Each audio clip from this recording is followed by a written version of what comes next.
3, 2, 1.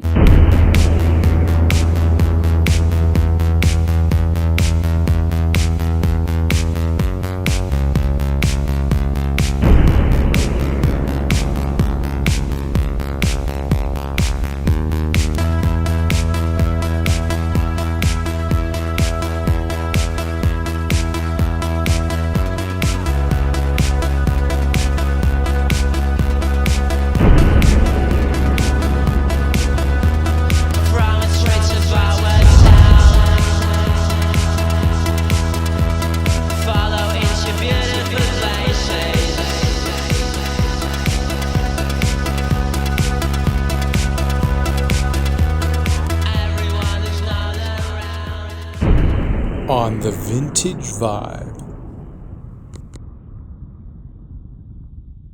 Welcome to the Vintage Vibe, where this week we're going to take a peek at turntables at the request of one of our subscribers. And not just ordinary turntables, we're talking budget turntables. I always love the idea of being able to maybe build a vintage system that sounds half decent, retains that vintage vibe on the cheap, where you don't have to break the bank. I mean, it's always cool looking at some real cherry pieces, but this week, budget turntables that are relatively easy to acquire. We'll take a peek at some of the features, what makes them different, what makes them similar, what they cost you, and whether or not any one of these four belongs in your vintage audio collection. Thanks, and stick around. Wait for it. The sound of a fully automatic turntable. I mean, this is the life, right? Sit back with your beer and let the record play. So let's take a look how it works. Basic stop and start, speed selection, and the arm will carry itself across to the platter and drop down in position. And boy, it really did drop there, depending on whether you have Q up or down. And it will return back to its position once the record's done. Simple. This is a great looking table with a combination of black, chrome, and a little bit of wood. You really can see that 80s influence with the black plastic. Now this table is rumored to be manufactured by Micro Seiki for Sanyo. Now the platter weighs about 1 kilogram, and it is a cast aluminum. So, it has a decent weight to it. It's not heavy like the old dual 1219s, but still decent again considering the era this turntable came out. And it does look like a Micro Seiki platter. I have no doubt that perhaps they had some influence in the design, or in fact designed it possibly for Sanyo. The table, as you would expect it would play true, being a quartz lock and direct drive in nature. And when I did check the speed with an app on my phone, I got pretty close to that 33.33 RPM. And remember, this table's pushing, 35 years old, and it has retained the original electronics inside of it. I didn't have to clean the speed controller or anything. It seemed to be, operating pretty decent. Aside from one little quirk, and it seems to be a common quirk with this turntable, and that is the cueing mechanism. When you cue up and down, as you'll see in this picture here, the needle drops pretty quickly. So you either have to very slowly press in the cue button to control that, or you need to simply service it and add some dampening fluid. I think it's like a silicone type fluid that goes in there, a grease of sorts that will control how quickly the arm drops. We'll talk actually a little bit about how this table performs in just a minute.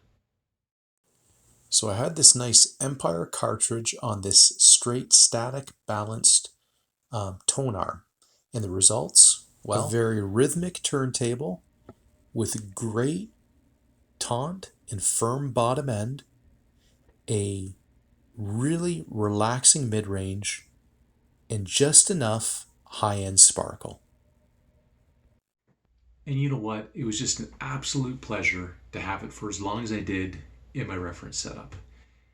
Because, you know what? My vinyl just sounded great on it. I mean, after all, isn't that really what it's all about? When you could sit down and you don't have to be critical about your gear. I mean, the music just sounds great. And again, I bring attention to that bottom end as well as that great mid-range on this table. And one of the best parts about this table is you can find them really anywhere between probably $100, $150 to as much as $300 and change. And that, my friends, is an audio bargain.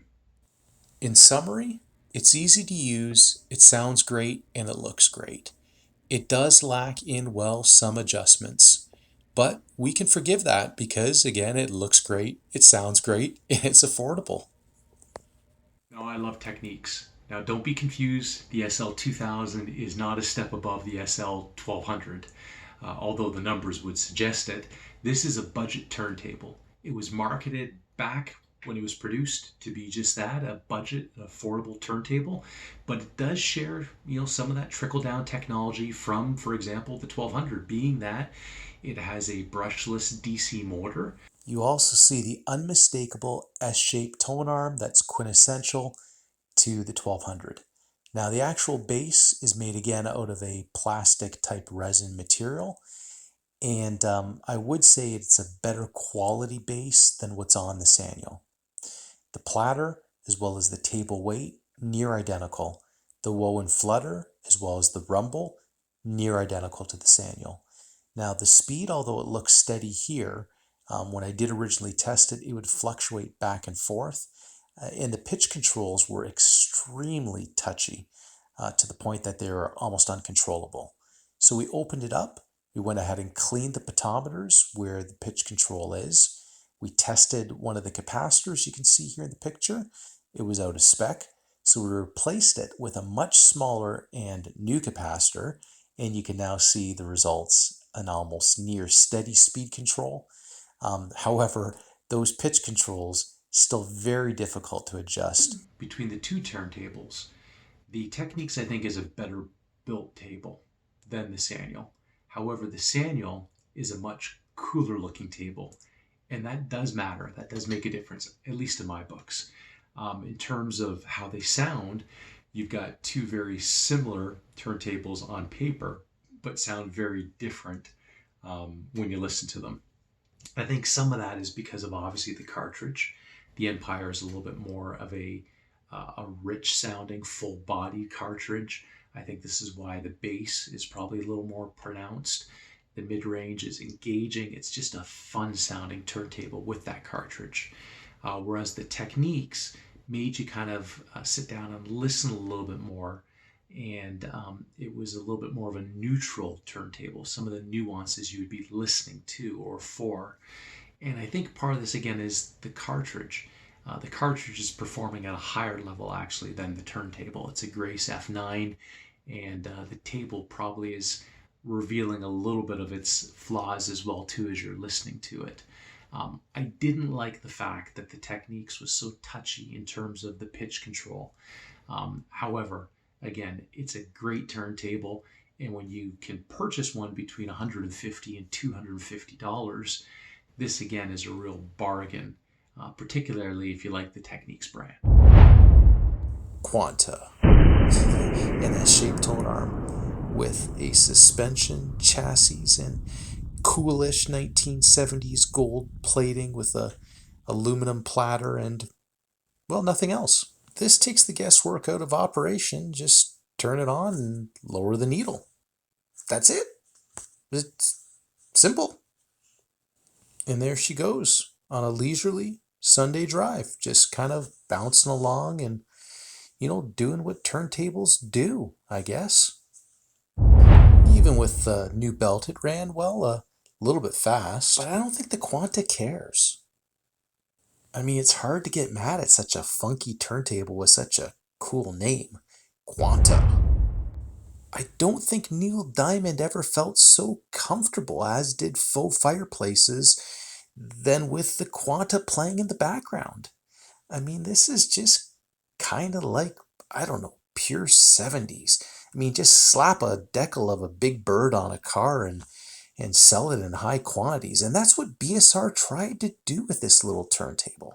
However, they're almost non-existent out there. And that's because there's either a secret, underground BSR Quanta owner club, and they're not willing to sell them. 2, nobody ever bought them in the first place. Or 3, they all ended up in the garbage dump with the full fireplaces. I mean, they are a horribly, horribly built turntable. I mean, they were cheap, and they were, I guess, meant to be cheap and never destined to really be great, but they are mythical and something special about them. You could probably buy one for about $50 to $100 if you can find one, and it will play a record. However, it doesn't belong in your vintage audio collection. Maybe the realistic does. Let's take a peek at the 60C next. Now, the Lab 60 generally comes with a wood grain plinth. I believe this C denotes this black kind of plastic plinth. It's a little bit more Darth Vader looking. Now, the turntable itself, you can see here the platter has kind of a printed pattern for the strobe. Very simple tone arm, kind of similar looking to a dual 1219, basic cueing mechanisms, and stop and start buttons. The table is belt drive, as you can see. It also does have an idler to assist with added torque for the changer function and a CD4 anti-skate. And if you're from my generation or a little bit older, the very best part of it is this.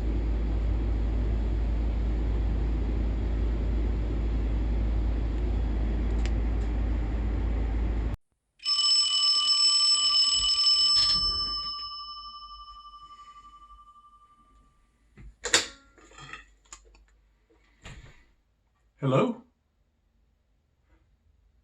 Oh, this is the 1970s calling, and you'd like back your turntable. Not a problem. Be right there. I mean, it's right up there with rotary dial telephones and the wheels on the Porsche 928. Unfortunately, the build quality's not quite there, and it kind of sounds like the Quanta. What I mean by that is, well, it's great for a little Neil Diamond in the background, and Neil would probably like it. So would probably Tom Jones. But there's much better you can do on a budget.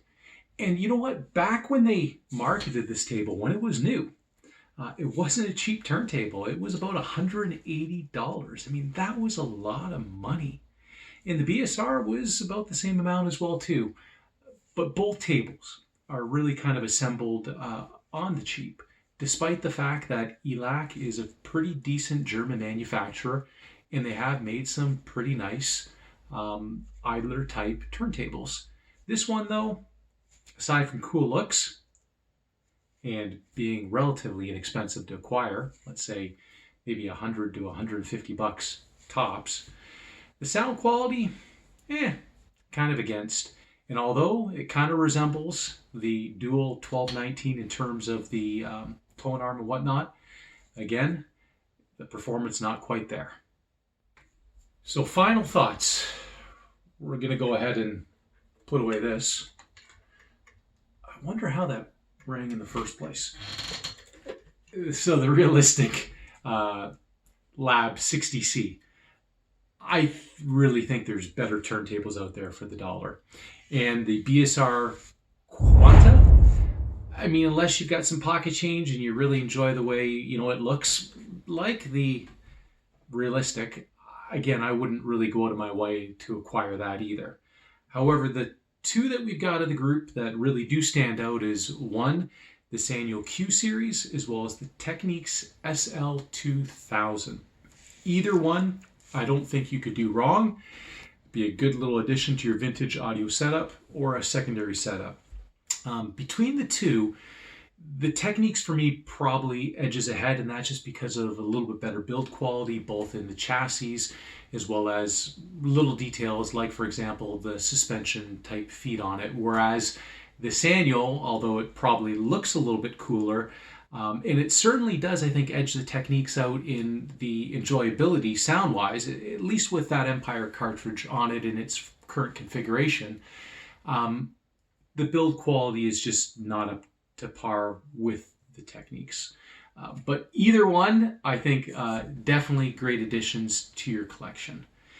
Thanks for joining on the Vintage Vibe. Be sure to like and subscribe, and we'll see you next time.